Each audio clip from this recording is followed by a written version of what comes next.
நண்பனே நண்பனே இந்த நாள் அன்று போல் இன்பமா இல்லையே அது ஏன் ஏன்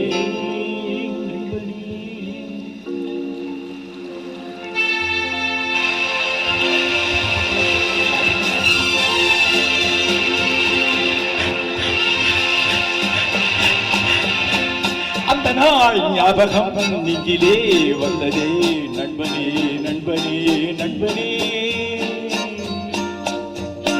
இந்த நாள் அன்று போல் இன்பமாய் இல்லையே அது ஏன் நண்பனே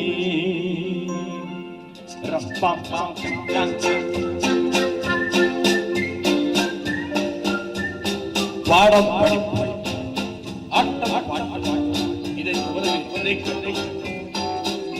புத்தகம் பையிலே புத்தியோ பாட்டிலே புத்தகம் பையிலே புத்தியோ பாட்டிலே பள்ளியை பார்த்ததும் ஒதுங்கும் மழையிலே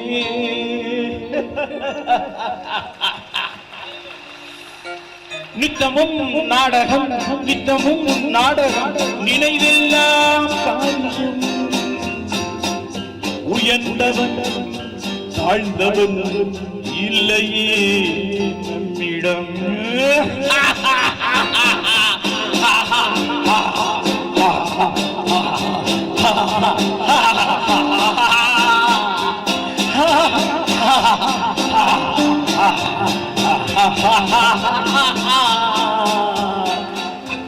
பள்ளியை விட்டதும் பாதைகள் மாறினோம், கடமையும் வந்தது, கவலையும் வந்தது. பாசம் என்றும் நேசம் என்றும் வீடு என்றும் மனைவி பாசம் என்றும் நேசம் என்றும் வீடு என்றும் மனைவி என்றும் நூறு சொந்தம் வந்த பின்பு தேடுகின்ற அமைதி நூறு சொந்தம் வந்த பின்பு தேடுகின்ற அமைதி அமைதி எங்கே அந்த நாள் ஞாபகம் நெஞ்சிலே வந்ததே நண்பனே நண்பனே நண்பனே இந்த நாள் அன்று போல் இன்பமாய் இல்லையே அது ஏன் நண்பனே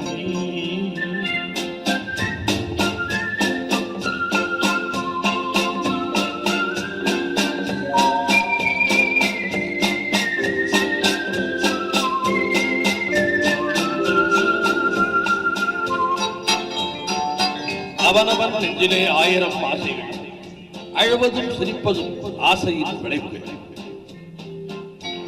பெரியவன் சிறியவன் நல்லவன் கெட்டவன் பெரியவன் சிறியவன் நல்லவன் கெட்டவன் உள்ளவன் போனவன் உலகிலே பார்க்கிறோம் எண்ணமே சுமைகளா இதயமே பாரமா எண்ணமே சுமைகளா இதயமே பாரமா தவறுகள் செய்தவன் எவனுமே தணிக்கிறான் தவறுகள் செய்தவன் எவனுமே அழுகிறான் எவருமே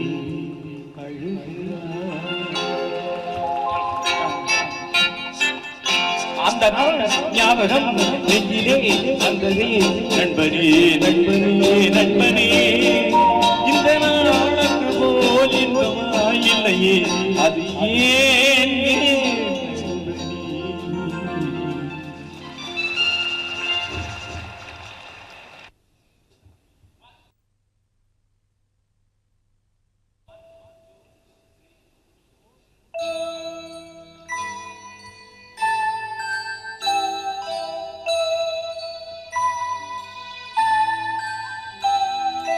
மலர்ந்து மலராத பாதை மலர்ப்பூ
இளம் தென்றலே வளர்பொதிகை மலை தோன்றி மதுரை நகர் கண்டு பொலிந்த தமிழ் மன்றமே.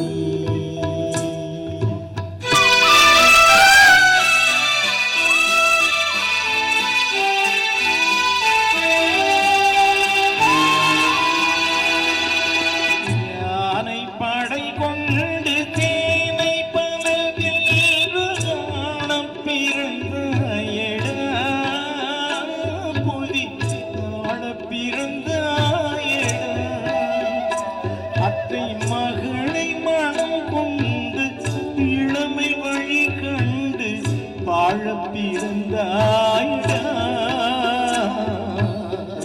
வாழப் பிறந்தாயடா. அத்தை மகளை மனம் கொண்டு இளமை வழி கண்டு, அத்தை மகளை மனம் கொண்டு இளமை வழி கண்டு வாழப் பிறந்தாயடா.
நதியில் விளையாடி கொடியின் தலை சீவி நடந்த இளம் தென்றலே வளர்பொதிகை மலை தோன்றி மதுரை நகர் கண்டு பொலிந்த தமிழ் மன்றமே.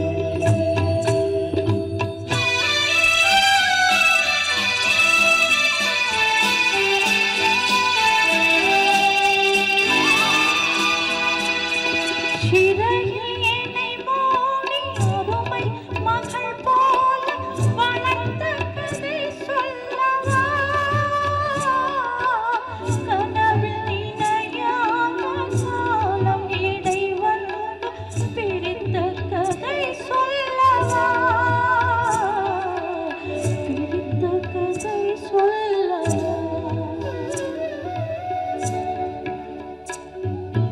கண்ணில் மணி போல மணியின் நிழல் போல கலந்து பிறந்தோமடா, இந்த மண் கடல்வானும் மறைந்து முடிந்தாலும் மறக்க முடியாதடா, உறவை பிரிக்க முடியாதடா.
வணக்கம் அன்பு தமிழ் உள்ளங்களே,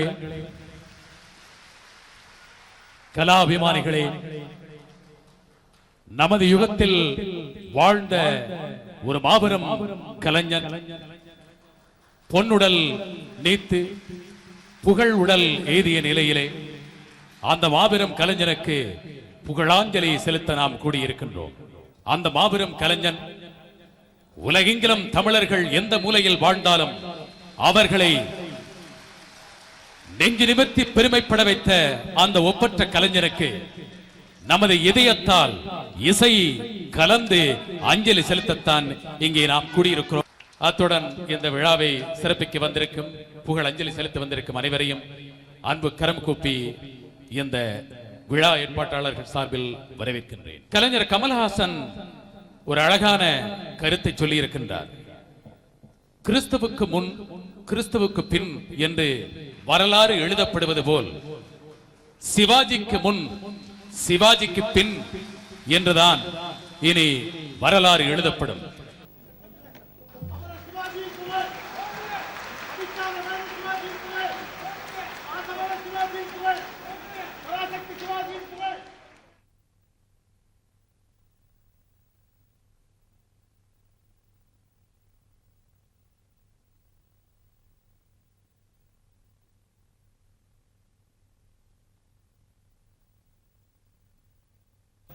மாநில எல்லைகளை கடந்து தேச எல்லைகளை கடந்து தமிழர்கள் எங்கு வாழ்ந்தாலும் அத்தனை பேரதும் உரிமை குரலாய் ஒலிக்கும் தமிழர்களின் இதயம். வைகோ அவர்களுடைய உரையை கேட்பதற்காக நீங்கள் காத்திருக்கின்றீர்கள். அதுவே இந்த புகழ் அஞ்சலி ஒன்று கூடலின் நிறைவாம்சமாக அமைகிறது. இதோ உங்கள் முன்னிலையில் தமிழர் இதயம் வைகோ அவர்கள். இந்த மண்ணும் கடல் வானும் மறைந்து விடிந்தாலும் மறக்க முடியாத மாபெரும் கலைஞன், தமிழுக்கு, தமிழ் மண்ணுக்கு, தமிழ் இனத்துக்கு, தமிழர் நாகரிகத்திற்கு அளிக்க முடியாத சேவையை வழங்கிவிட்டு நம்முடைய நெஞ்சத்திலே நிலைத்திருக்கிற நடிகர் திலகம் அவர்களின் புகழஞ்சலி விழாவினுடைய தலைவர் மதிப்புமிக்க கலைமாமணி விக்கிரமன் அவர்களே, செவாலியே சிவாஜி கணேசன் அவர்களுடைய திருவுருவப்படத்தை திறந்து வைத்து சிறப்பினை சேர்த்த பெருமதிப்புக்குரிய ராமச்சந்திர ஆதித்தனார் அவர்களே, இந்த நிகழ்ச்சியை தொகுத்து வழங்கிட அலைகடல் தாண்டி வந்து பெருமை சேர்த்திருக்கின்ற எனது பெருமதிப்புக்கும் அன்புக்கும் உரிய அப்துல் ஹமீத் அவர்களே, ஆருயிர் சகோதரர் சிவாஜி ராம்குமார் அவர்களே, இயக்குனர் இமயம் பாரதி ராஜா அவர்களே, எண்ணற்ற திரைப்படங்களில் நடிகர் திலகத்தை கதாநாயகராக நடிக்க வைத்து அவரது உயிர் நண்பராக திகழ்கிற முக்தா சீனிவாசன் அவர்களே, சிவாஜி அவர்களின் எதிரொலியாகவே கலை உலகிலே திகழ்கிற மதிப்புமிக்க மேஜர் சுந்தரராஜன் அவர்களே, என்னுடைய ஆருயிர் சகோதரர் ஆளவந்தான் கலைப்புலி தான் அவர்களே, இயக்குனர் சுந்தரராஜன் அவர்களே, சகோதரி டாக்டர் திருமதி சுதா சேசையன் அவர்களே, சகோதரி டாக்டர் ராஜலட்சுமி ராதாகிருஷ்ணன் அவர்களே, அன்புமிக்க ரவி தமிழ்வாணன் அவர்களே, நெஞ்சத்தை ஆக்கிரமிக்கின்ற பாடல்களை தந்த TMS அவர்களே, சகோதரி சுசீலா அவர்களே, கங்கை அமரன் அவர்களே, சங்கர் கணேஷ் அவர்களே, நிகழ்ச்சி விழுமிய முறையிலே நடைபெறுவதற்கு காரணமான என்னுடைய அருமை சகோதரர் உதயகுமார் அவர்களே, நரசிம்மன் அவர்களே, அனைத்திந்திய தமிழ் எழுத்தாளர் சங்கத்தின் நிர்வாகிகளே, மதிப்பு வாய்ந்த எழுத்தாளர்களே, அன்புடைய தாய்மார்களே, அருமை பெரியோர்களே, மதிக்கத்தக்க பத்திரிகையாளர்களே, கூற்றுடன்று மேல் வரினும் கூடி எதிர்க்கும் ஆற்றல் அதுவே படை என்ற வள்ளுவன் வாய்மொழிக்கு இலக்கணமாக 1000 ஈட்டிகள் பாய்ந்து வந்தாலும் இமைகொட்டாது மார்பு காட்டுகின்ற வீரத்தை தன் விழி படலத்திலே காட்டி கோடிக்கணக்கான நெஞ்சங்களிலே நிரந்தரமாக கொலுவிட்டிருக்கின்ற நடிகர் திலகத்தின் அன்புடைய ரசிக பெருமக்களே, வணக்கம். நடிகர் திலகத்தினுடைய திருவுருவப் படம் இங்கே திறந்து வைக்கப்பட்டிருக்கின்றது. சின்னஞ்சிறு பிராயத்திலே இருந்து எந்த கலைஞரை நெஞ்சத்திலே வாழ்த்து மகிழ்ந்தேனோ, எந்த நடிகருடைய படங்களை தேடி தேடி சென்று பார்த்தேனோ, இன்றைக்கும் பார்த்து கொண்டிருக்கிறேனோ, அந்த ரசிகர்களில் ஒருவன் என்ற தகுதியோடு உங்கள் முன்னாலே நிற்கிறேன். தமிழனின் பெருமையை உறக்க சொல்வேன். அந்த தமிழனுக்கு பெருமை நிலைகுலைகின்ற வகையிலே எந்த நிகழ்ச்சி ஏற்பட்டாலும் எரிமலையாக குமரி வெடிப்பேன். நடிகர் திலகத்துக்கு உரிய விருது வழங்கப்படவில்லை. உரிய காலத்தில் தாதா சாஹேப் பால்கே விருது கொடுக்கப்படவில்லை என்பதனை நாடாளுமன்றத்தில் அந்த விருதுக்கு பெருமை சேர்க்க தவறிவிட்டீர்கள் என்று ஆத்திரத்தை கொட்டிய நான் தான் மேற்கு வங்கத்திலே நடைபெற்ற சர்வதேச திரைப்பட விழாவுக்கு சிறப்பு விருந்தினராக நம்முடைய நடிகர் திலகம் அழைக்கப்பட்டிருந்த போது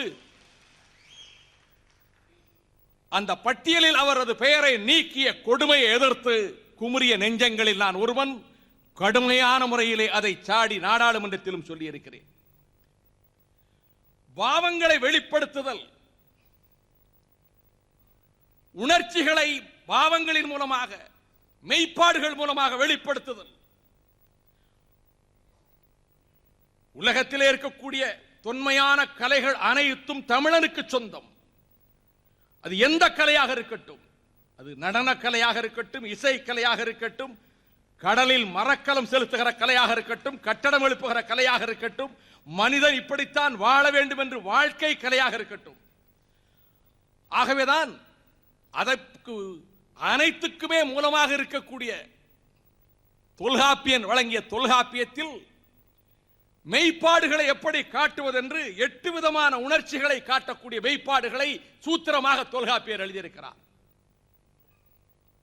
நகையே அழுகை, இழிவருள் மருட்கை, அச்சம் பெருமிதம் வெகுளி உவகை என் அப்பால் 8 மெய்ப்பாடு என்ப. 8 விதமான பாவங்களை காட்டுவது அப்பால் 8 மெய்ப்பாடு என்ப. வடமொழியில் புதிதாக ஒன்றை, சாந்தம் என்ற ஒன்றை சேர்த்துக் கொண்டு 9 மெய்ப்பாடுகள் என்றார்கள். நவரசம் என்றார்கள். இந்த உணர்வுகளை முகத்திலே காட்டுவதென்பது அல்லது மேனியிலே காட்டுவதென்பது, கட்டுப்படாத தசைகளை கூட அசைக்க வைக்கக்கூடிய ஆற்றல் என்பது அவரது உள்ளொளி என்று பாசமலர் திரைப்படத்துக்கு விமர்சனம் எழுதிய குமுதம் பத்திரிகை குறிப்பிட்டதை போல அது அவருடைய உள்ளொளி. பிறவி கலைஞன் என்கிறோம், பிறவி எழுத்தாளர் என்கிறோம். அதை போல அவருக்குள்ளே அவருடைய உணர்விலே ஊறி கிடந்த எண்ணம். ஐம்பொறிகளின் மூலமாக ஐம்புலன்கள் உராய்கிற போது உணர்வுகள் வெளிப்படும். சேர்த்துக்கொண்டு 9 மெய்ப்பாடுகள் என்றார்கள். நவரசம் என்றார்கள். இந்த உணர்வுகளை முகத்திலே காட்டுவதென்பது அல்லது மேனியிலே காட்டுவதென்பது, கட்டுப்படாத தசைகளை கூட அசைக்க வைக்கக்கூடிய ஆற்றல் என்பது அவரது உள்ளொளி என்று பாசமலர் திரைப்படத்துக்கு விமர்சனம் எழுதிய குமுதம் பத்திரிகை குறிப்பிட்டதை போல அது அவருடைய உள்ளொளி. பிறவி கலைஞன் என்கிறோம், பிறவி எழுத்தாளர் என்கிறோம். அதை போல அவருக்குள்ளே அவருடைய உணர்விலே ஊறி கிடந்த எண்ணம். ஐம்பொறிகளின் மூலமாக ஐம்புலன்கள் உராய்கிற போது உணர்வுகள் வெளிப்படும். மெய், வாய், கண், மூக்கு, செவி, பஞ்சபூதங்கள் என்று அழைப்பதைப் போல இந்த 5 விதமான பொறிகளிலே புலன்கள் உராய்கிற போது ஏற்படுகிற உணர்ச்சிகள். ஆலயத்து வாசல் மணி ஓசை, தொழுகைக்கு அழைக்கும் பாங்கொலி சத்தம், தேவாலயத்து ஆராதனை பாட்டொலி, பகுத்தறிவாளரின் சுயமரியாதை உரை முழக்கம், மலை அருவியின் இரைச்சல், மாங்குயிலின் கீதம், மகரையாளின் நாதம், வேளத்தின் பிளிரல், வேங்கையின் உருமல், சிங்கத்தின் கர்ஜனை, குத்தீட்டிகளின் ஓசை, குதிரைகளின் குளம்படி சத்தம், தேர் சக்கரங்கள் புரண்டோடு மொழி, மேகமண்டலத்தின் இடி முழக்கம், யாழின் இசையை, குழலின் இசையை வென்று காட்டுகின்ற மதுரமா மழலை சொல், வாலிப வசந்தத்திலே பரிமாறப்படுகின்ற காதல் பேச்சு, இவை அனைத்தும் செவி பறைகளிலே மோதுகிற போது நெஞ்சத்திலே பீரிட்டெழுகின்ற உணர்ச்சிகளை, அலைகள் உயர்ந்து தாழ்கிற காட்சி, மாலை வேளையில் செக்கர்வானத்தில் அந்த மலைகளுக்குள்ளே பதுங்குவதற்காக சென்று கொண்டிருக்கக்கூடிய அஸ்தமனத்து சூரியனுடைய கதிர்கள் கிளப்புகின்ற காட்சி, மருங்கு வண்டு சிறந்தார்ப்ப மணிப்பு ஆடை அறிவோர்த்தி என்று வர்ணித்தானே இளங்கோ, அதை போல பூக்களை சுமந்து கொண்டு பொன்னி நதி ஆடி 18 பாய்ந்து ஓடி வருகின்ற காட்சி, பாவேந்தன் வரிகளில் நீல சுடர்மணி வானம், அங்கே நிறைய குளிர்வெண் நிலவாம், காலை பருதியின் உதயம், அங்கே கடல் மேல் எல்லாம் ஒளியாம், மாலை சுடரில் மூழ்கும் நல்ல மலைகளின் இன்ப காட்சி என்ற காட்சிகள், இயற்கையும் மனிதனும் படைத்து காட்டிய காட்சிகள் விழிப்படலத்திலே மோதுகிற போது ஏற்படுகிற உணர்ச்சிகளை, அத்தரும் புனுகும் ஜவ்வாதும் மல்லிகையும் முல்லையும் நாசியிலே விருந்து படைக்கிற போது மனதை கிறங்க வைக்கின்ற எழுகின்ற உணர்ச்சிகளை, செங்கரும்பு சாரும் உச்சிமலை தேனும் கற்கண்டு பாகும் தமிழச்சி வடித்துக் கொடுக்கின்ற அரிசுவை சோறும் நாக்கிலே படுகிற போது எழுகின்ற உணர்ச்சிகளை, மங்கையின் விரல்கள், அது காதலர்களின் விரல்கள் மேனியில் தழுவுகின்ற போதும், குழந்தையின் விரல்கள் தழுவுகிற போதும், பொதிகையின் தென்றல் தவழுகிற போதும் மேனியில் ஏற்படுகின்ற உணர்ச்சிகளை, இவற்றையெல்லாம் சித்தரிக்கக்கூடிய ஒரு கலைஞன் உலகிலே ஒருவன் பிறந்தான் என்றால் அவர்தான் சிவாஜி கணேசன்.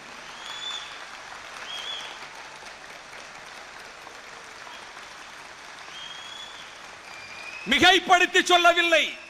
அந்த கலைஞரின் பெருமையை சொல்லுவதற்கு எனக்கு சொற்கள் இல்லை, எனக்கு சக்தி இல்லை. நான் ரசிகன் என்ற முறையிலே பேசுகிறேன். திரைப்படங்களை விரும்பி பார்க்கக்கூடியவன், ஆங்கில திரைப்படங்களை விரும்பி பார்க்கக்கூடியவன். அந்த திரைப்படங்களிலே அவர் சித்தரித்திருக்கக்கூடிய காட்சிகள் ஒன்றா இரண்டா? 52 பராசக்தி முதல் படம், 25வது படம் கள்வனின் காதலி, 50வது படம் சாரங்கதாரா, 75வது படம் பார்த்தால் பசிதீரும், 100வது படம் நவராத்திரி, 125வது படம் உயர்ந்த மனிதன், 150வது படம் மல்லியம் ராஜகோபால் தயாரித்த சவாலே சமாளி, 175வது படம் அவன்தான் மனிதன், 200வது படம் திரிசூலம், 225வது படம் தீர்ப்பு, 250வது படம் நாம் இருவர், 275வது படம் புதிய வானம், 300வது படம் பசும்பொன் பாரதி ராஜா மந்திரி. அதன் பின்னர் படையப்பா, அண்ணன் தானு தயாரித்த மன்னவர் சின்னவர் கடைசியாக நடித்த படம், அதற்கு முன்பு ஒன்ஸ் மோர். இத்தனை திரைப்படங்களிலும் அவர் நடித்திருக்கின்ற கதாபாத்திரங்கள், உலகிலே பெரிய நடிகர்கள் இருந்திருக்கிறார்கள். அவருடைய குரல் தமிழுக்கு பெருமை சேர்த்தது. ஓடினாள் ஓடினாள் வாழ்க்கையின் ஓரத்துக்கே ஓடினாள், அவள் ஓட்டத்தை தடுத்திருக்க வேண்டும், வாட்டத்தை போக்கி இருக்க வேண்டும் என்று சட்டத்தை நீட்டுவோர் செய்தார்களா என்ற கேள்வியை குடசேகர நீதிமன்றத்தில் எழுப்புகிற போது, குறுக்கே வழக்கறிஞர் எழுகிற போது, உனக்கே இந்த கரை யாருக்கும் இல்லாத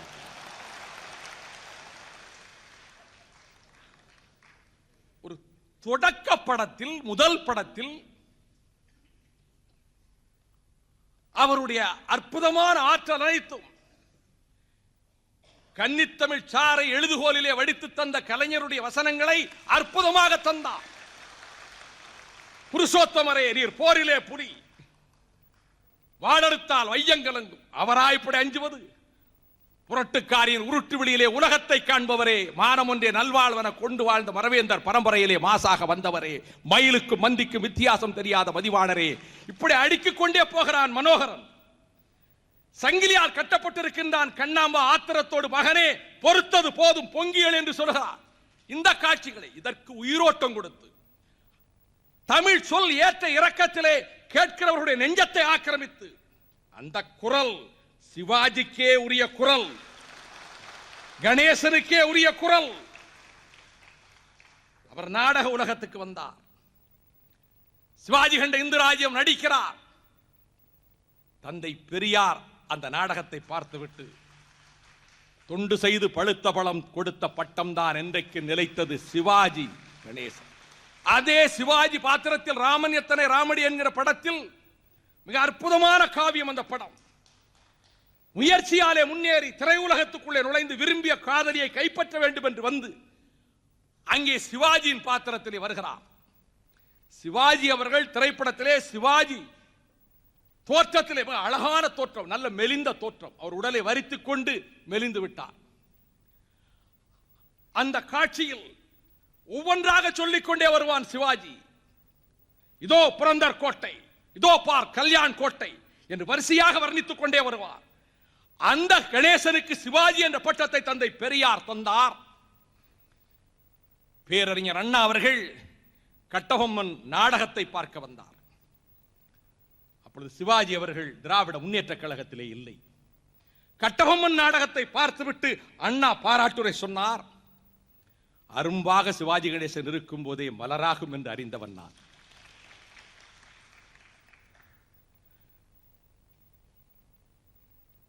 இங்கே கட்டபொம்மன் நாடகத்தை பார்த்தேன், மெய்மறந்து போனேன்.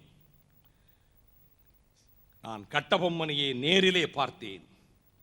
உலகத்திலே இருக்கக்கூடிய நடிகர்களிலே எல்லாம் சிறந்த நடிகர் என்னுடைய தம்பி என்பதிலே பெருமைப்படுகிறேன். எங்கிருந்தாலும் வாழ்க.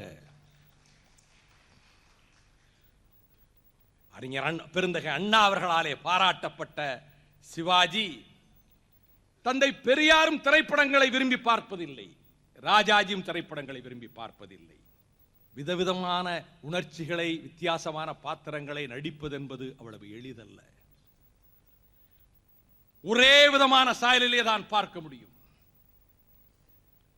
உலகின் புகழ் வாய்ந்த நடிகர்கள் பலர் ஹாலிவுட்டிலே இருக்கிறார்கள், ஆஸ்கார் பரிசு பெற்றிருக்கிறார்கள். கலை உலகிலே ஆஸ்கார் பரிசு தான் மிக உயர்ந்த பரிசு, மிக உயர்ந்த விருது. அந்த ஆஸ்கார் விருது பெற்ற நடிகர்களின் அத்தனை திரைப்படங்களும் பெரும்பாலும் நான் பார்த்திருக்கிறேன். மிக முக்கியமான தொடர்ந்து ஆஸ்கார் விருது வாங்கிய நடிகர்கள். மார்லன் பிராண்டோ முயன்றால் சிவாஜி கணேசனை போல் நடிக்கலாம் என்று அண்ணா சொன்னாரே, அந்த மார்லன் பிராண்டோவின் படங்களை பார்த்திருக்கிறேன். ஜூலியஸ் சீசரில் வண்ணப்படத்தில் அல்ல, கருப்பு வெள்ளை படத்தில் ஆண்டனியாக மார்லன் பிராண்டோ வருவார். ஷேக்ஸ்பியரினுடைய வசனத்தை அதிலே பேசுவார். அதே மார்லன் பிராண்டோ விபாச பாட்டா, அக்லி அமெரிக்கன் என்ற திரைப்படங்களில் எல்லாம் அவர் நடித்தார். பல நாட்கள் ஓடி வெற்றி பெற்ற காட்ஃபாதரில் ஒரு வித்தியாசமான பாத்திரத்திலே சோபித்தார்.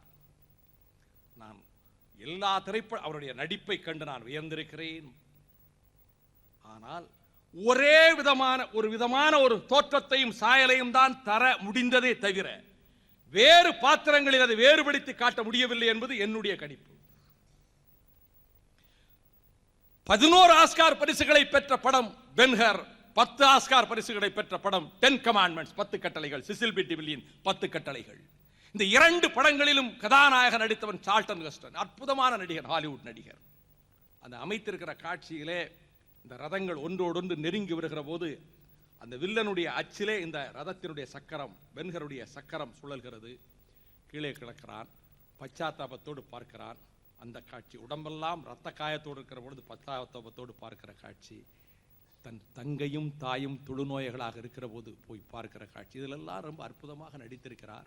10 கட்டளைகள், இதோ பாம்பும் நட்டுவாக்காலியும் தேடும் உலவுகிற இந்த ராஜ்யம்தான் உன்னுடைய பரலோக ராஜ்யம் என்று தூக்கி எறிந்து விட்டு போனார்களே, அந்த இடத்திலே மோசஸாக நடிக்கிறாரே. கடல் பிளக்கட்டும் என்று விரல் கைகளை தூக்கி உயர்த்தி காட்டுகிற போது செங்கடல் பிளக்கிறதே, இவ்வளவு அற்புதமாக நடித்த நடிகர். எல்சிட் என்கிற படம் முதலாக ஆனந்த் தியேட்டரில் அதைத்தான் கொண்டு வந்து போட்டார்கள். உமாபதி அவர்கள் அற்புதமான திரையரங்கத்தில் அதில் ஒரு மாபெரும் படைத்தலைவனாக நெஞ்சிலே அம்பு பாய்ந்திருக்கிறது, அம்பை ஒடித்து விட்டு உயிர் ஊசலாடுகிற நிலைமையிலுமே யுத்தகலத்துக்கு போவான், உயிரற்ற உடலாகவே குதிரை மீது போவான். இதுதான் கடைசி காட்சி. இவ்வளவு அற்புதமான நடிகர் எடுத்திருக்கிற மற்ற படங்கள், மேஜர் டண்டி, ஏர்போர்ட், எத்தனையோ படங்களில் கொஞ்சம் கூட இதிலிருந்து வித்தியாசப்படுத்தி அந்த பாத்திரங்களில் சோபிக்க முடியவில்லை. இவர்கள் ஆஸ்கார் பரிசு பெற்ற நடிகர்கள், நான் யாரையும் குறை சொல்லவில்லை. ஆனால் உலகத்தில் எவருக்கு நிகர் சொல்ல முடியாத ஒரு மாபெரும் கலைஞன் எங்கள் தமிழ் மண்ணிலே பிறந்தானே, அவனுக்கு நிகர் யாரும் கிடையாது. ஒரு தேநீர் விடுதியிலே ஒரு மதுகள் பரிமாறப்படுகின்ற விடுதியிலே பல பேர் உட்கார்ந்து இருக்கிறார்கள். மது பரிமாறப்படுகிறது. மது அருந்தியவாறு அங்கே இருக்கிறவர்கள் அங்கே கேலி பேசுகிறார்கள். அயர்லாந்துக்காரர்கள் எல்லாம் அடிமுட்டாள்கள் என்று கேலி பேசுகிறார்கள். ஒரு இளைஞன் அவர்கள் மீது நாற்காலிகளை தூக்கி வீசி எறிந்து அடிக்கிறான். இதை பார்த்துக்க, அவன் ஐரிஷ்காரன், கையிலே கிடைக்கக்கூடிய நாற்காலியை தூக்கி அடிக்கிறான். அயர்லாந்துக்காரனை இங்கிலாந்துக்காரன் கேலி பேசுவதா என்று இதை ஒரு ஹாலிவுட் டைரக்டர் பார்த்து கொண்டே இருக்கிறார். அந்த இடத்திலேயே அவரை தன்னுடைய படத்துக்கு கதாநாயகனாக ஒப்பந்தம் பேசுகிறார். அவன் தான் பீட்டர் ஓட்டூல். லாரன்ஸ் ஆஃப் அரேபியா படத்துக்காக அவரை புக் செய்கிறார். ஆனால் பெக்கெட் படம் தான் முதல்ல வந்தது. மினர்வாவில் 8 மாசம் ஓடிச்சு. ஆஸ்கார் பரிசு கிடைத்தது. அதன் பிறகு தொடர்ந்து 3-4 படங்கள் சோபிக்க முடியவில்லை. உமர் ஷரீப் அதிலேதான் ஆஸ்கார் பரிசு வாங்குகிறார். சோபிக்க முடியவில்லை. செங்கிஸ்கானாக நடிக்கிறார், ஜிவாகோவாக நடிக்கிறார், எத்தனையோ நடிகர்கள் நான் வரிசைப்படுத்திக் கொண்டு போக முடியும். ரெக்ஸ் ஹாரிசன் கிளியோபாட்ராவில் ஜூலியஸ் சீசரா நடித்தார். நீங்கள் சொன்ன பாடினீர்களா சவுண்ட் ஆஃப் மியூசிக்கை பற்றி? சவுண்ட் ஆஃப் மியூசிக்ல கொஞ்சம் காமெடி ரோல் கழித்து நடித்தார். அந்த நடிகர் 2 வித்தியாசப்படுத்தி காட்டினார். ஆனால் இந்த நடிகர்களை பற்றியெல்லாம் நான் பார்க்கிற பொழுது இவர்கள் தனித்தனியாக சோபித்து காட்ட முடியவில்லை. வேறு பாத்திரங்களிலே சோபிக்க முடியவில்லை. எத்தனை பெரிய அலெகினஸ் பெரிய நடிகர் தான். இப்பொழுது சமீப காலத்திலே பார்ப்பீர்கள் என்று சொன்னால் தனி நடிகர்கள் இருந்தாலும் கூட மெல் கிப்சன் ரொம்ப அருமையான படம் பிரேவ் ஹார்ட்ங்கிற படம். வீரபாண்டிய கட்டபொம்மன் மாதிரி அந்த ஸ்காட்லாந்து நாட்டினுடைய விடுதலைக்கு போராடியவன், அவனுக்கு மரண தண்டனை கொடுக்கப்படுகிறது. அவர் கொஞ்சம் வித்தியாசப்படுத்தி காட்டுகிறார். மேட் மேக்ஸ் படத்தில் இப்ப கூட லீத்தல் வெப்பன் ஒரு சமீபத்தில் ஒரு படம் வந்தது. ஆனாலும் கூட இந்த நடிகர்களாலே வித்தியாசப்படுத்தி காட்சிகளை காட்ட முடியவில்லை. இப்பொழுது ஒரு படம் வந்தது கிளாடியேட்டர், ரசல் க்ரோ, அவருக்கு ஆஸ்கார் பரிசு கிடைச்சிருக்கு. நான் சமீபத்தில் கிஸ் ஆஃப் தி டிராகன் இப்ப கடைசியா ப்ரூஸ் லீ மாதிரி ஒரு கேரக்டர் பண்ணிட்டு வந்திருக்கான். லேட்டஸ்ட் மூவி நான் பார்த்திருக்கிறேன். ஏன் மிக அதிகமான பணத்தை குவித்த படங்கள் இண்டியானா ஜோன்ஸ் படங்கள். ஆங்கில படங்கள்ல உலகத்திலே அதிகமான பணத்தை குவித்த படங்கள் ஹாரிசன் போர்டு நடித்த படங்கள். அந்த படங்களில் இப்ப கடைசியா வந்தது குருசேட். இத்தனை படங்களில் அதை தயாரித்த ஸ்டீபன் ஸ்பீல்பர்க் சொல்றா, இப்ப இருக்கக்கூடிய உலகத்திலேயே மிகச்சிறந்த நடிகன் ஹாரிசன் போர்டு. அவர் சொல்லியிருக்கிறார். ஹாரிசன் போர்டுடைய எல்லா படமும் பார்த்திருக்கிறேன். சிவாஜியிலே 100 ஒரு பங்கு கூட ஹாரிசன் போர்டு நடிக்கும். அப்படி பார்த்தால் ஜேம்ஸ் பாண்டாக நடித்த சான் கானரி வித்தியாசப்படுத்தி சிறப்பாக அதே படத்தில் நடித்திருக்கிறார். ஏன் இந்தியாவில் எடுத்துக்கொள்ளுங்கள், தலை சிறந்த நடிகர் தான் ராஜ் கபூர். சின்ன வயதில் இந்திய ஆதிக்கத்தை எதிர்த்து போர்க்களத்தில் வராத காலங்களில் பழைய படங்கள் நான் பார்த்திருக்கேன். ஸ்ரீ 420 ஆவார எத்தனையோ படங்கள் பார்த்திருக்கிறோம். ஜிஸ்மிஸ் கங்கா பக்தி, இந்த நாட்டில் கங்கை பாய்கிறதோ, சங்கம் சாந்தி தியேட்டர் தான் போட்டீங்க சங்கம்.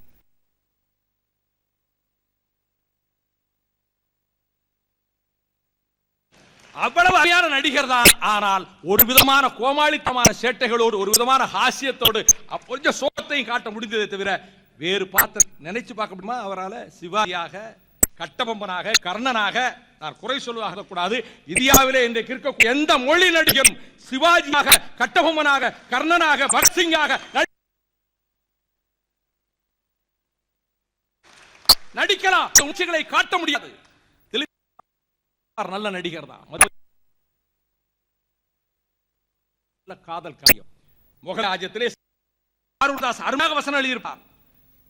வைரம் போல் ஜொலித்து எதிரிகளையும் வசீகரிக்கும் உங்கள் கண்கள் எங்கேன்னு கேட்பான். அதுக்கு பிறகுதான் ரொம்ப மனதில் நம்ம சின்ன குழந்தையாகவே இருந்துடக்கூடாதா, அப்போ உனக்கு 1 வயசு இருக்கும், அப்போ உனக்கு நான் வந்து பக்கத்தில் இருந்து மிட்டாய் வாங்கி கொடுக்கணுங்கிறதுக்காக உனக்கு மிட்டாய் வாங்கி கொடுக்கணும்னு சொல்லிட்டு மிட்டாய் வாங்கி கொடுத்துட்டு கைவீசம்மா கைவீசு, கடைக்கு போகலாம் கைவீசு, மிட்டாய் வாங்கலாம் கைவீசு சொன்னமே. அந்த நாட்கள் அப்படியே இருந்திருக்க கூடாதான்னு சொல்லி அதன் பிறகு அந்த மரணத்தை சந்திக்கிறார் பாருங்க, அந்த காட்சியை நடிக்கிறார் பாருங்க. அவர் இறந்தப்ப நான் நினைச்சேன், எத்தனை இடங்கள்ல இப்படி பார்க்கிறவங்களை துடிக்க துடிக்க அழ வச்சார். அந்த படம் பார்த்து விட்டு கண்ணீர் விட்டு அழாதவங்க யாருமே இருக்க முடியாதுங்க. எத்தனை முறை பார்த்தாலும் கைக்குட்டை நனைந்த கைக்குட்டையோட தான் நான் வெளியே வந்திருக்கேன். தியேட்டர்லயே அப்ப தொடர்ந்து 11 தடவை பார்த்தேன் அந்த படத்தை, பாசமலர். ஆக ரசிகன் என்ற தகுதியோடு இங்க பேசிட்டு இருக்கிறேன், சிவாஜியின் ரசிகன்ங்கிற தகுதியோடு. அந்த சிவாஜி தான் ஞான ஒளியிலே மேஜர் சுந்தரராஜன், இவர் லாரன்ஸ், இவர் இன்ஸ்பெக்டர் லாரன்ஸ், சிவாஜி ஆண்டனி. ஆண்டனி கோயிலில் மணி அடித்துக் கொண்ட ஆண்டனி சந்தர்ப்பவசத்தினாலே தன் மகளை ஒருவன் கெடுத்து விட்டான் என்பதற்காக அவனுக்கு பாடம் கற்பிக்க முனைந்த போது அவன் ஒரு அடியிலே கீழே விழுந்து செத்து போன காரணத்தினாலே கொலை குற்றவாளி ஆக்கப்பட்டு அடைக்கலம் பாதிரியாரினுடைய சிஷியனாக இருந்து அதன் பிறகு சிறைச்சாலையில் இருந்தவன் அடைக்கலம் பாதிரியாரை காண்பதற்கு பரோலில் அழைத்துக் கொண்டு வருகிறார் இன்ஸ்பெக்டர் லாரன்ஸ். மேஜர் சுந்தரராஜன் தப்பித்து ஓடி விடுகிறார். இவருக்கு ப்ரமோஷனே கிடைக்கல. இவர் நண்பர் இவர் லாரன்ஸ் ஆண்டனி க்ளோஸ் திக் ஃப்ரெண்ட்ஸ். இவர் வேண்டுமென்றே விட்டு விட்டார் என்று சொல்லி கடமை தவறாத இந்த அதிகாரிக்கு ப்ரமோஷன் கிடைக்கல. அவன் சிங்கப்பூருக்கு போயிட்டான். மகள் மேரி ஆற்றிலே விழுந்து இறந்து விட்டாள் என்று செய்தி வந்து விட்டது. சிங்கப்பூரிலே இருந்து அடைக்கலம் பாதிரியாருடைய ஆசைகளை நிறைவேற்ற அனாதை ஆசிரமம், ஆஸ்பத்திரி, பள்ளிக்கூடம் எல்லாம் கோடிக்கணக்கிலே பணத்தை கொட்டி அனுப்பி அங்கே உருவாக்கிய அதே கோடீஸ்வரன் அருண் சிவாஜி ஒரு கண் பாடுபட்டிருந்தது, அதை சரி செய்து கொண்டு அந்த கோட் சூட்ல அந்த மில்லினியர் தோற்றத்தில் வர்றார். எனக்கு ரொம்ப பிடித்த படங்கள்ல பாசமலருக்கு அடுத்து ஞான ஒளி. அங்கே ஒவ்வொரு கட்டத்திலும் மகளை சந்திக்க வருகிற பொழுது எல்லா நிகழ்ச்சிகளும் முடிந்து கடைசியாக இந்த சர்ச்சில் தேவாலயத்தில் இவர்கள் வந்து எப்படி உண்மையை கக்க வைப்பது என்பதற்காகவே இவர்கள் கையாண்ட முறைகளின் காரணமாக மனம் வெடித்து போய் சொல்வார், நீங்கள் குறிப்பிட்டீர்களே, நான் அருண் அல்ல, கோடீஸ்வரன் அருண் அல்ல, நான் ஆண்டனி. கோயிலிலே மணி அடித்துக் கொண்டிருந்த ஆண்டனி, கல்லறை வெட்டிய ஆண்டனி. அதான் சொல்லுகிற முறையும் அந்த சிறப்பும் அவருக்கே உரித்தார். அவருடைய திரைப்படங்களின் ஒவ்வொன்றையும் பார்க்கிற போது இந்த காட்சிகளை வர்ணிக்கிற நேரத்தில் நீங்க முதல் மரியாதை படம் எடுத்தீங்க, நீங்கள் எல்லாம் முதல் மரியாதை பற்றி சொன்னீங்க, அதுல ஒரு காட்சியை சொல்லணும். நீங்க காட்சியை வகுக்கிறத நீங்கள் பெரிய வித்தகர் தான். உங்களுக்கு நான் என்ன உங்க படைப்பு கலையில உங்களுக்கு நிகராக இன்னொருத்தர் கிடையாது என்பதனுடைய கருத்து. அதுக்கு அதை பற்றி பேச சொன்னா 2 மணி நேரம் சொல்லுவோம், அவ்வளவு படத்துல காட்சிகள் இருக்கு. ஆனால் நீங்கள் நினைக்க முடியாத உணர்ச்சிகளை சித்தரிப்பது சிவாஜிக்கு மட்டும்தான் முடிந்தது. உங்களுடைய டைரக்ஷனுடைய டெக்னிக்ஸ் எல்லாம் நான் பார்த்து பாராட்டி இருக்கிறேன். ஆனால் அதுக்கு உயிர் கொடுத்தார் பாருங்க. அவர் காதலி அவர்கள் இருக்கு. ஆனால் நீங்கள் நினைக்க முடியாத உணர்ச்சிகளை சித்தரிப்பது சிவாஜிக்கு மட்டும்தான் முடிந்தது. உங்களுடைய டைரக்ஷனுடைய டெக்னிக்ஸ் எல்லாம் நான் பார்த்து பாராட்டி இருக்கிறேன். ஆனால் அதுக்கு உயிர் கொடுத்தார் பாருங்க. அவர் காதலி அவருக்கு உள்ளத்திலே காதல் இருக்கா இல்லையான்னு கடைசி வரை காட்டல. இவர் வாலிப முறுக்கு இருக்கா இல்லையான்னு இளவட்டக்கல்ல தூக்கி பார்க்கிறார். அது ஒரு காட்சியை காட்டுறீங்க. சமைச்சு வச்சிருக்கா மீன் குழம்பு, சிவாஜி வரார் கதாநாயகன். மீன் குழம்பு இருக்கு சாப்பிடுங்களேன். அதெல்லாம் வேண்டாம், எனக்கு அதெல்லாம் சாப்பிட மாட்டேன். இல்லை எனக்காக சாப்பிடுங்களேன். இவருக்கு சாப்பிடணும்னு ஆசை. சரி சரி போடு, உனக்காக நான் சாப்பிட்றேன் அப்படின்னு உட்கார்றாரு. நீங்க நல்ல டைரக்ஷன் சொல்லி கொடுத்துருக்கீங்க, ஆனா அதுக்கு எப்படி அவர் கொண்டு வராரு பாருங்க. உடனே கொஞ்சம் கெளுத்து மீன் குழம்போட சாப்பாட்டில் போட்ட உடனே அவர் எடுத்து அப்படி அந்த மீன் அப்படி ருசிச்சு சாப்பிட்டுட்டு ரொம்ப சாப்பிடணும்னு ஆசை, கேட்கவும் முடியாது. உடனே சரி சரி நீ கொஞ்சம் மீன் வேண்டாம், எனக்கு வேண்டாம், சரி சரி நீ வருத்தப்படுவ கொஞ்சம் போடு அப்படி சொல்லிட்டு கடைசியில் எங்கள் ஆத்தா இப்படி வச்சு கொடுப்பா, கொஞ்சம் ஒரு மிளகா கூட இருக்கும் என்று சொல்லி அந்த சப்பு நாக்க சப்பு கொட்டிக்கிட்டு அது நடிக்கிறார் பாருங்க. அதன் பிறகு மரணப்படுக்கையில் இருக்கிறார், உயிர் ஊசலாடுகிறது, சாக போகிறார். அந்த கட்டத்தில் அந்த நதிக்கரையில இருந்து தரையிலே கால் வைக்கிறா பாருங்க. அந்த கட்டத்தில் உடல் சிரிக்கிறது உங்க டைரக்ஷன் தான். ஆனால் அடி முதல் முடிவரை நடித்த ஒரே நடிகன் அவர் தான்.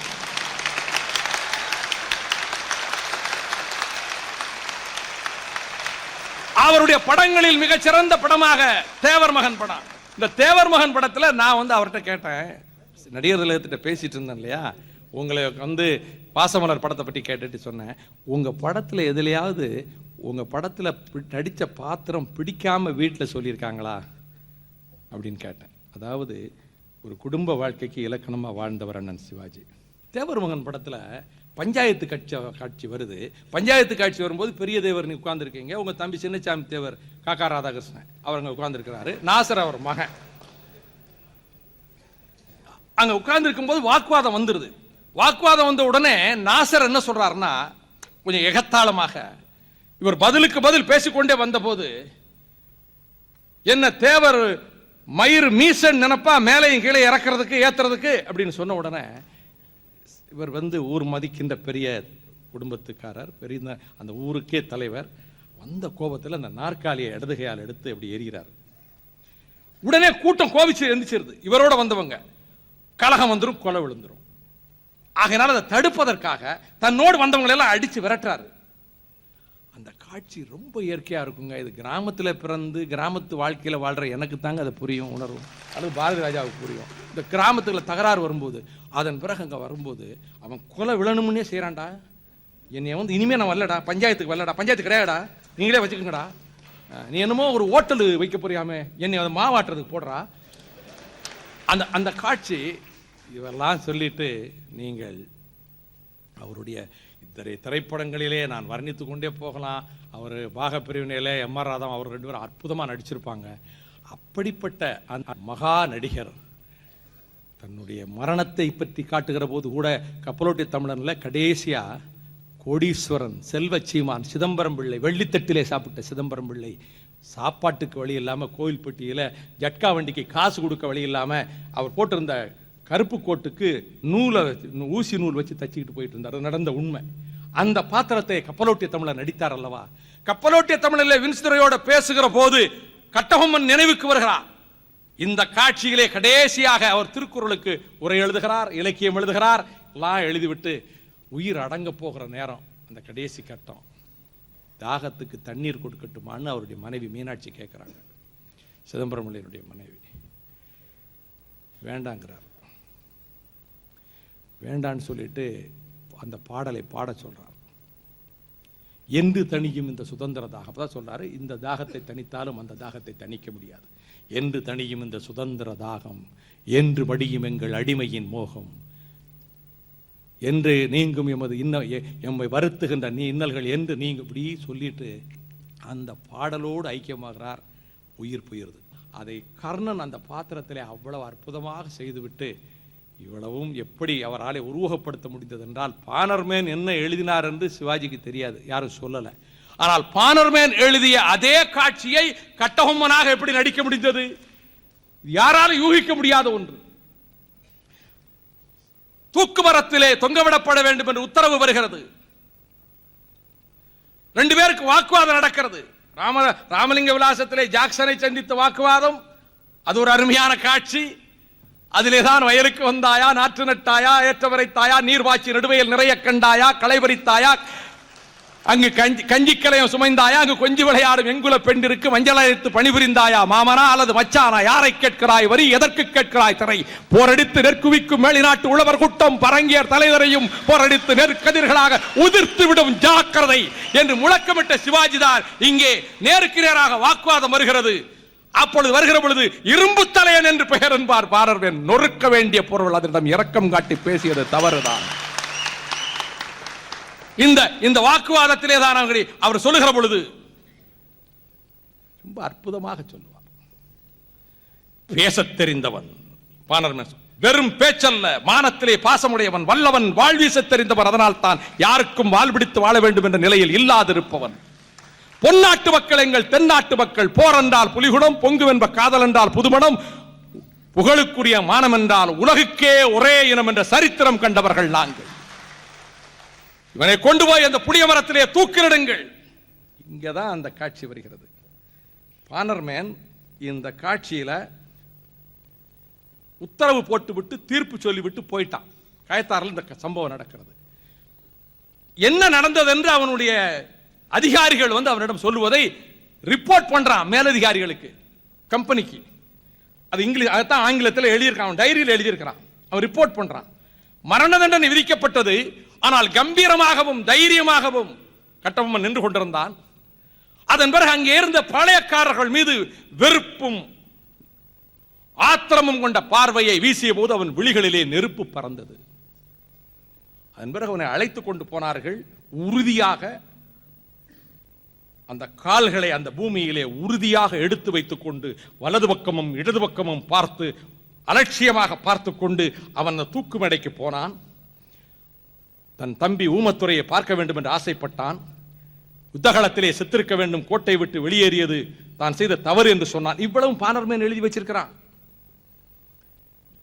இந்த காட்சியிலே சிவாஜி அழைத்து கொண்டு போற காட்சியை முடிந்தால் இன்னொரு தடவை பாருங்க. அந்த கண்களில் வெறுப்பு மட்டுமல்ல,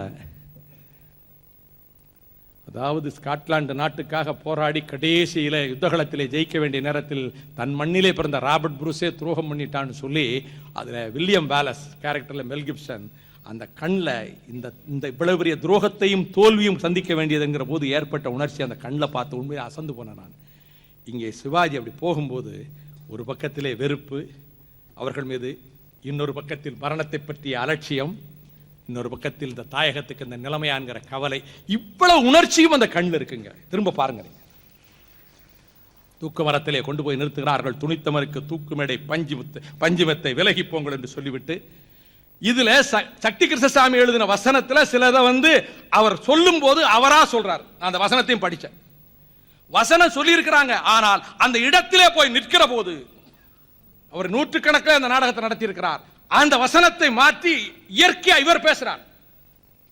கடைசியில் வரக்கூடிய தூக்கிலே தொங்க விடப்படுகிற போது சொல்லக்கூடிய வசனம், தம்பி ஊமத்துரை அஞ்சாத சிங்கமே, இந்த கடைசி நேரத்திலும் உன்னை காண துடிக்கிறேன்.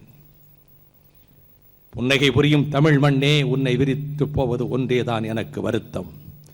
தர்க்கர்கள் சிலரால் இன்று நீ தாழ்வுற்றிருப்பினும் எதிர்காலத்தில் ஆயிரம் ஆயிரம் காளையர் உயிரினும் மேலாக உன்னை பேணுபவர் வருவர், உன் உயர்வை உயர்த்துவர். இது அவருடைய ஆசை. அப்படி ஆயிரம் ஆயிரம் இளைஞர்கள் இந்த தமிழகத்திலே உருவாகி வர வேண்டும் என்பது அவருடைய ஆசை, வீரபாண்டிய கட்டபொம்மனின் ஆசை. அழியா புகழ்பெற்ற சிலப்பதிகாரம், அழியா புகழ்பெற்ற தஞ்சை பெருவுடையார் கோயில் கோபுரம், அதை போல தமிழுக்கு, தமிழ் மண்ணுக்கு, தமிழ் இனத்துக்கு, இந்த கலைக்கு எவரும் செய்ய முடியாத அளப்பரிய சேவையை செய்தாரே நடிகர் திலகம். வான் உள்ளளவும் கடல் உள்ளளவும் இந்த மண் உள்ளளவும் தமிழ் உள்ளளவும் கலை குறிசலின் புகழ் நின்று நிலைத்து ஓங்கும். வாழ்க சிவாஜியின் புகழ், வாழ்க நடிகர் திலகத்தின் புகழ். நன்றி, வணக்கம்.